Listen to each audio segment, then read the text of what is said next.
Ano ho itong ginawa pong patalastas ng DOTR? Kayo po'y humihingi po ng turing, no, sa sino man pong makapagbibigay ng consultancy job sa departamento para po dito nga sa MRT-7 project. 573.65 million ang binabanggit yung posible daw po maging budget para dito. Ano lang po ito. This is sa plain language po, this is just an invitation to bid ho for the hiring of consultants that will oversee ho more specifically the testing and commissioning of the MRT-7 among others.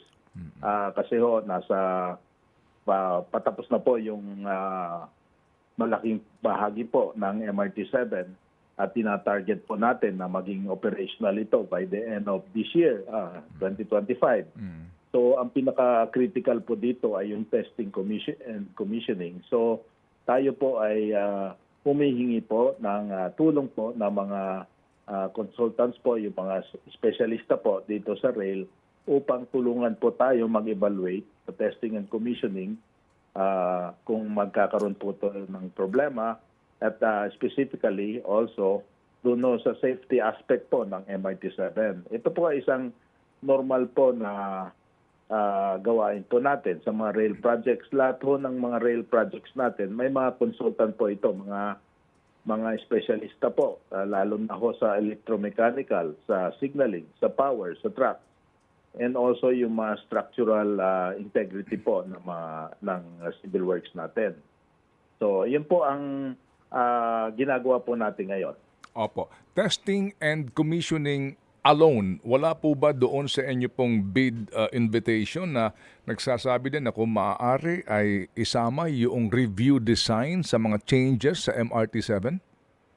Kasama din po yun. Siyempre po, doon sa testing and commissioning natin, kailangan ho nilang mapag-aralan po lahat ho ng aspeto ng original plans, yung mga changes and design, including variation orders, at kasama din po sa pag-aaralan po nila is yung cost ho, yung kung magkano ho yung design changes, yung cost implications ng design changes as well as variation orders kasi kailangan ho natin i-report sa NEDA ICC po itong mga pagbabago po. Testing and commissioning, pero hindi maitatanggi na kasama na din dito yung binabanggit nyo na pag-aaral doon sa design changes, pati po yung cost na kaakibat nito para po sa kabuuan ng proyekto ng MRT-7, sir, right?